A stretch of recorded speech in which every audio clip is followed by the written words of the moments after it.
Good morning students. जैसा कि हम पिछली क्लास में जो बात की हमने पिछली क्लास में रुधिर जो रक्त का थक्का जमना या रुधिर स्कंदन के बारे में बात की थी अपन ने। जो आज हम बात कर रहे हैं रुधिर वाहिनियाँ। रुधिर वाहिनियों में जो रक्त जो है कहाँ हमारे शरीर के अंदर किस में बहता है, रुधिर वाहिनियों में बहता है। और इस आधार पर ही परिसंचरण कितने प्रकार का, दो प्रकार का होता है, एक खुला परिसंचरण तंत्र और एक बंद परिसंचरण। तो एक होता है खुला, जो हमने स्टार्टिंग में बात की, खुला परिसंचरण, और दूसरा होता है बंद परिसंचरण।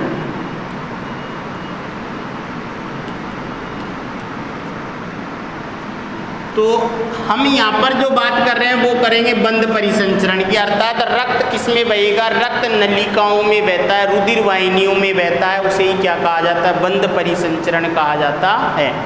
अगर मनुष्य में बात करते हैं, रुधिर वाहिनियाँ क्या होती हैं कि वे नलिकाएं जिनके अंदर रक्त एक स्थान से बहकर दूसरे स्थान पर पहुंचता है या रुधिर का प्रवाह होता है, उन्हें क्या कहा जाता है, रक्त वाहिनियाँ कहा जाता है, या रुधिर वाहिनियाँ कहा जाता है।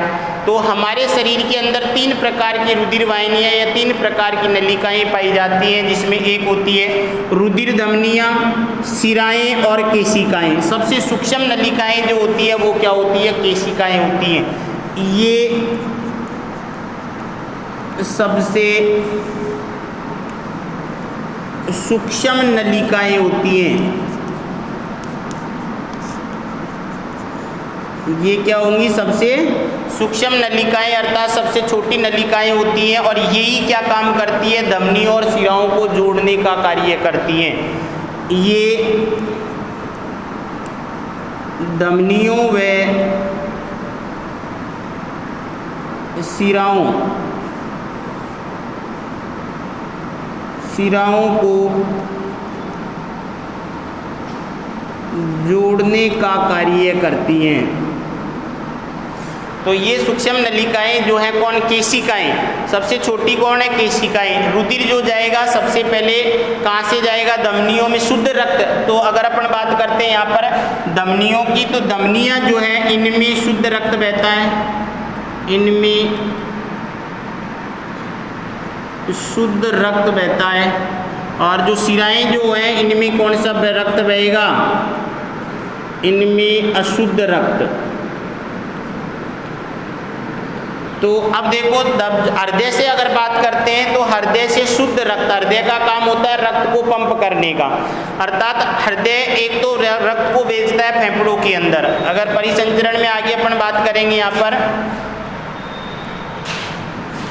तो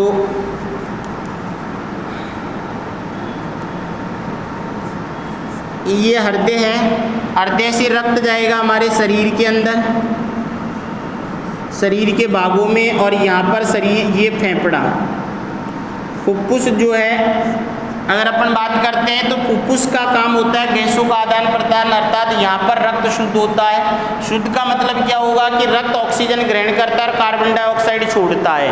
तो यहाँ से जो है ये जाता है किसमें, जो शुद्ध रक्त जो है ये जाएगा शिरा के द्वारा, और इसको कहेंगे फुफ्फुसीय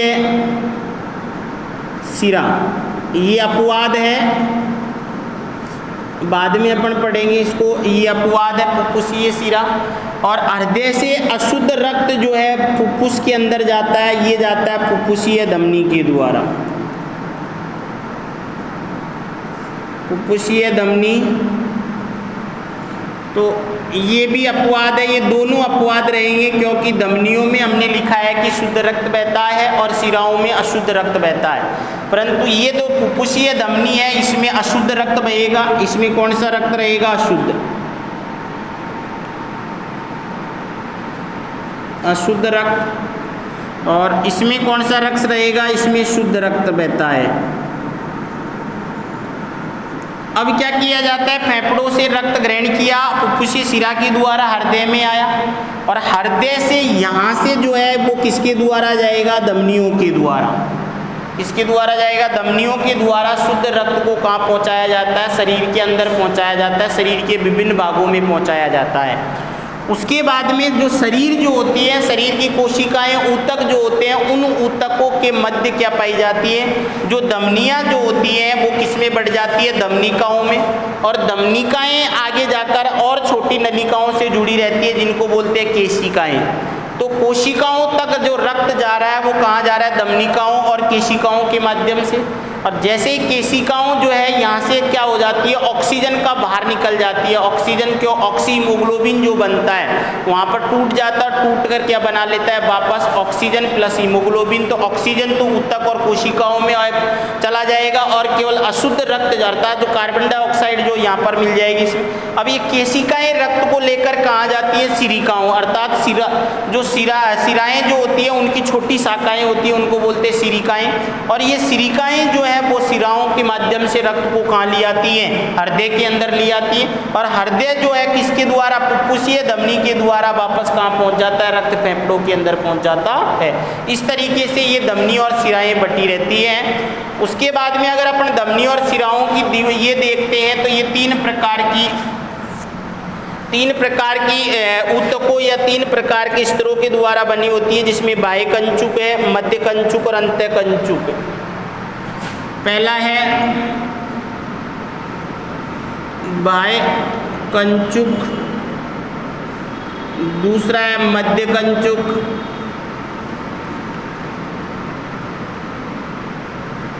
और तीसरा जो है वो है अंत्य कंचुक।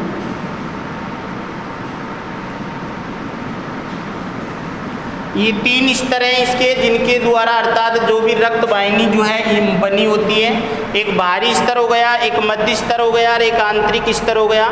जो बाह्य स्तर जो है ये तो कौन सा ऊतक है, संयोजी ऊतक। दूसरा स्तर आरेखित पेशियाँ, और तीसरा जो स्तर है वो है सल्की उपकला का। तो बाह्य कंचुक जो है ये तो कौन से ऊतक के द्वारा बना होता है, संयोजी ऊतक के द्वारा। और ये जो है रेखित पेशियाँ, पेशीय स्तर, पेशियों द्वारा बना होता है, रेखित पेशियाँ होती है। और अंत्य कंचुक जो होता है ये बना होता है सल्की उपकला का। तो यह सबसे अंदर का स्तर होता है। आंतरिक स्तर, ये मध्य स्तर और ये बाह्य स्तर। अगर जैसे अपन बात करें, कोई रक्त वाहिनी अपन को दी हुई है, ये कोई नलिका है,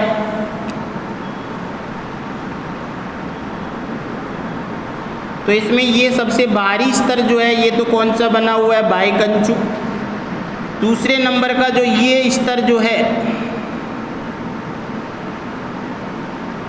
ये बना हुआ है पेशीय के द्वारा। और सबसे आंतरिक स्तर जो है ये है सल्की उपकला।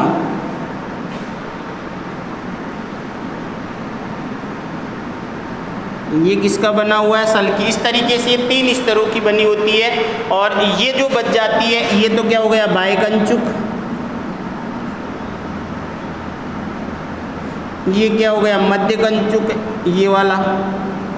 ये आंतरिक अंत्य कंचुक। और ये जो होता है ये होता है मध्य कंचुक।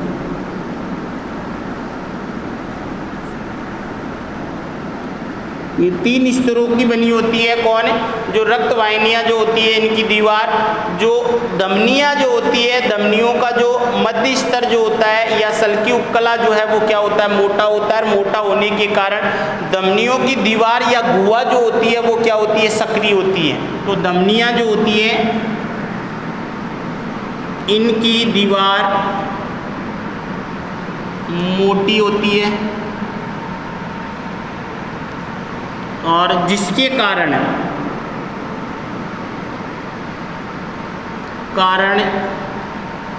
इनकी गुहा क्या होगी, पतली होगी, नहीं होगी, पतली होगी। और पतली होने के कारण इनके अंदर, इसलिए इनके अंदर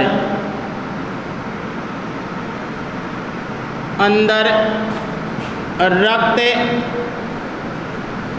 अधिक दाब से बहता है, अधिक दाब पर बहता है, अर्थात इनका जो प्रेशर जो होगा उसमें अपन बात कर रहे हैं किसकी, जैसे मान लो कि ये धमनी, ये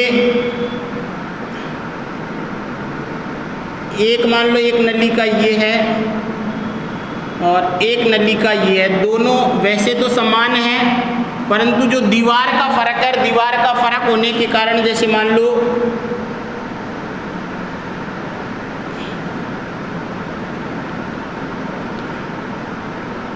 ये तो मान लेते हैं धमनी और सिरा जो हैगी उसकी ये दीवार जो है ये क्या होगी, पतली होगी और पतली होने के कारण ये अब इसकी गुहा जो है वो ये क्या हो गई, चौड़ी हो गई, नहीं हो गई, गुहा बड़ी है, चौड़ी होगी, यहाँ पर गुहा जो है वो क्या होगी, पतली होगी और पतली होने के कारण अब रक्त जो है पतली नलिका में तेजी से बहेगा या चौड़ी नलिका में, पतली नलिका में जो है तेजी से बहेगा, तो ये जो है ये तो किसका काम करेगी, रुधिर धमनी का, और ये किसका काम करेगी, सिरा का।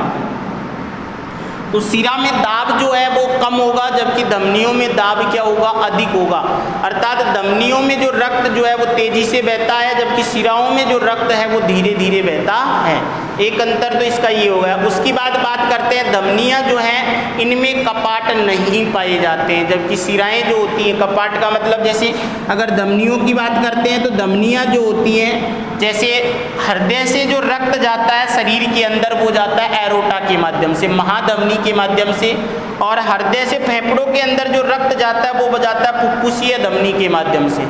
तो फुफ्फुसीय धमनी जहाँ पर ये ओपन हो रहे हैं वहाँ पर ही कपाट पाए जाते हैं, बीच में कोई कपाट नहीं पाए जाते, अर्थात जो हृदय से शरीर के अंदर जो अर्थात महाधमनी जो होती है, महाधमनी और धमनी फुफ्फुसीय धमनी जो होते हैं इनके प्रारंभ में अर्धचंद्राकार कपाट पाए जाते हैं जबकि बीच में इनमें कोई कपाट नहीं पाए जाते हैं। जैसे मान लो ये है तो ये हृदय की तरफ अगर है तो यहाँ पर ही इसमें क्या पाया जाएगा, कपाट पाया जाएगा इधर। जबकि अगर सिराओं की बात करते हैं तो सिराओं में क्या होते हैं, मध्य में बीचों बीच इस तरीके से क्या पाए जाते हैं, कपाट पाए जाते हैं और ये कपाट रक्त को एक दिशा में ही बहने देते हैं, वापिस इसको प्रभावित नहीं होने देते हैं। तो यहाँ पर धमनियाँ जो है इनमें तो क्या पाए जाएंगे, कपाट पाए जाते हैं जबकि सिराओं में कपाट नहीं पाए जाते हैं। क्लियर। अब अपन करेंगे नेक्स्ट क्लास में इसी को आगे।